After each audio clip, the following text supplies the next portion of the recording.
Hello and good afternoon, all of you. I welcome you all to the Global Affairs series of by Alpha IS Academy, and today we shall be discussing the Indian-US relationship in context of their 2+2 dialogue. Now 2+2 dialogue में क्या होता है? Two plus two मतलब दो minister India के, दो ministers USA के, and those ministers are the defence minister and the foreign affairs minister.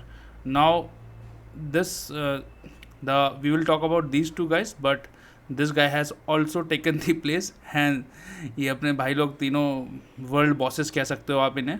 तो देखते हैं कैसे इंडिया और यूएस की रिलेशनशिप इवॉल्व हुई है. In 1949 the former prime minister of India mister Jawaharlal Nehru visited Washington गए, and he travelled across the US, and that marked the start of a friendly and fruitful cooperation between the two countries. सबसे पहले 1949 में जब प्रधानमंत्री जवाहरलाल नेहरू जी वहाँ गए तब हमारी रिलेशन की स्टार्ट हुई, but during the cold war हमारे रिलेशन थोड़े से ख़राब हुए. फिर यूएस ने थोड़ा अलग सा एक्ट किया जब हमने 1971 वॉर लड़ा against Pakistan, and imposed sanction against us when we tested our nuclear bombs.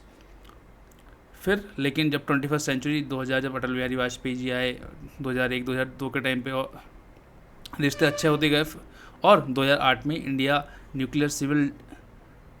Nuclear agreement sign हुआ दोनों कंट्रीज़ के बीच में by the then prime minister of India mister Manmohan Singh ji. And और जो रिफॉर्म्स थी like LPG, rise of China, Indian diaspora in India, India के कितने लोग यूएसए में रहते हैं. अभी आप देख रहे हैं कि ऑलमोस्ट हर बड़ी कंपनी का सीईओ, सीएफओ, वहाँ के इंजीनियर्स इंडियंस हैं. शेयर्ड वैल्यूज़ फॉर डेमोक्रेसी, वो भी डेमोक्रेसी हैं, हम भी डेमोक्रेसी हैं. वो सबसे पुरानी डेमोक्रेसी है, हम सबसे बड़ी डेमोक्रेसी हैं. रूल ऑफ लॉ के लिए दोनों देशों में रिस्पेक्ट, ह्यूमैनिटेरियन ह्यूमन राइट्स के लिए रिस्पेक्ट, रिलीजियस फ्रीडम के लिए respect, bind the country together. This shared values bind the countries together. जो ये हमारी शेयर्ड वैल्यूज़ होती हैं ये हमें आपस में जोड़े रखती हैं, ग्लू का काम करती हैं. But how India and US agreed to differ on Ukraine war? अब of course Ukraine has taken the world dais और the world ड्रामेटिक सीन, जो बोलते हैं ना, अगर वर्ल्ड को एक ड्रामा सीन लें तो अभी यूक्रेन ने उसको डोमिनेट कर रखा है. बट फिर भी इंडिया और चाइना ने दोनों ने जो one of the biggest economies हैं वर्ल्ड की, उन्होंने रशिया से अपने संबंध, या they had continued the relationship with Russia by the attempt by the West to isolate the Russia. मतलब रशिया को अलग करना चाह रहे हैं वो एक वर्ल्ड स्टेज पे रशिया को अकेला खड़ा करना चाह रहा है वेस्ट. मगर इसके बावजूद दो हम लोग सपोर्टर हैं, हमारी शेयर्ड वैल्यूज़ हैं, फिर भी इंडिया और चाइना जो वर्ल्ड बिगेस्ट इकनॉमीज़ हैं, one of the world biggest economy है, उन लोगों ने अपने रिश्ते रशिया से डिप्लोमेटिक चैनल्स ओपन रखे हैं, और बड़े ही टाइट रोप से तो गुजर रहा है इंडिया. तो खासकर चाइना तो खैर फुली सपोर्ट कर रहा है रशिया को, but India has to balance it interest with the west as well as the Russia. But खुद यूरोपियन कंट्रीज़ की जो, क्या बोल सकते हैं आप इसे, दोगलापन बोल सकते हैं, हिपोक्रेसी बोल सकते हैं, कि वो हमें तो बोल रहे हैं कि आप अपने एनर्जी इंपोर्ट्स घटाओ, मगर जर्मनी खुद अभी भी लार्जली डिपेंडेंट है रशियन ऑयल्स पे. तो ऐसा होता है ना कि पहले प्रीच बिफोर यू टीच वाली कंसेप्ट यहाँ पे लागू होता है. ठीक है, पहले आप बताने से पहले खुद फॉलो करो. ठीक है, एंड इन सब के डिफरेंसेस के बावजूद यूक्रेन बार बार यूएस बोल रहा है, लेकिन 2+2 समिट हुई, अच्छी समिट हुई है, अभी चल रही है. In fact the honourable prime minister submitted, the honourable prime minister in fact उन्होंने संबोधन किया इस 2+2 समिट को कल, and it is being now projected as a health yardstick for relation between the two countries. जो और डिप्लोमेटिक चैनल्स है उसमें अब सबसे इम्पोर्टेंट 2+2 निकल कर आ रहा है. ठीक है,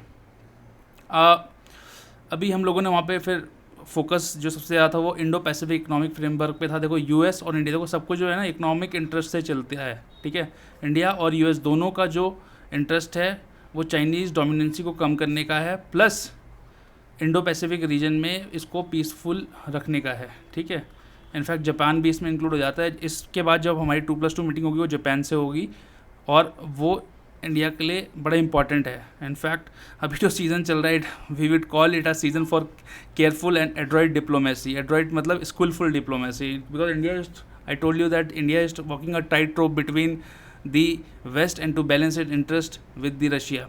ठीक है। तो हम लोगों ने IPF के बारे में फोकस चल रहा है वहाँ पे, इंडो पैसिफिक इकोनॉमिक फ्रेमवर्क। ये क्या है? It is a technology reliant cooperation initiative that seeks the region's transformation through digital economy and adaptability in climate and energy transitions across the region। तो ये रीजन की ट्रांसफॉर्मेशन को देखेगा। और आजकल ट्रांसफॉर्मेशन के लिए क्या लगता है? सबसे पहले तो digital economy and of course we should see are climate also. तो adaptability in climate and energy transition across the region. Energy transition मतलब हम ऑयल पे ज़्यादा डिपेंडेंट ना रहे भाई, अपने जो हमारे खनिज हैं, रिसोर्सेज हैं, उसी में से हम दिखाएं कि कैसे हम एनर्जी जनरेट कर सकते हैं। इनफैक्ट दैट यूएस भी इस बात को समझता है कि जब ये वॉर ख़त्म होगा और सीज़ फायर होगी और डिप्लोमेटिक चैनल खोलने होंगे यूएस और रशिया को आपस में, तब इंडिया एक बहुत बड़ा रोल प्ले करेगा। इंडिया की जो पोजीशन है अभी रशिया के लेके, उसको वो लेवरेज कर सकता है to bring the US and the Russia to the table. ठीक है, बट वही है कि इतने कुछ डिफरेंसेस के बाद भी रशिया यूक्रेन में और अलग अलग, यूएस का स्टैंड अलग है, इंडिया का स्टैंड अलग है, तब भी हम लोगों ने 2+2 dialogue as a platform to set momentum and tone for India US bilateral relation को ओपन रखा है, जो कि हमारे रिश्तों को आगे बनाएगा। तो thus we will conclude by saying that the India is working a tight rope and India has to balance its interest with the West and the Russia. Also, the Indo-Pacific region has to be peaceful, and the rising dominancy of China has to be taken into consideration while we are dealing with the US. In fact, by everybody, and the 2+2 dialogue, after this dialogue with the Japan will play a major role. Thus, thank you all of you for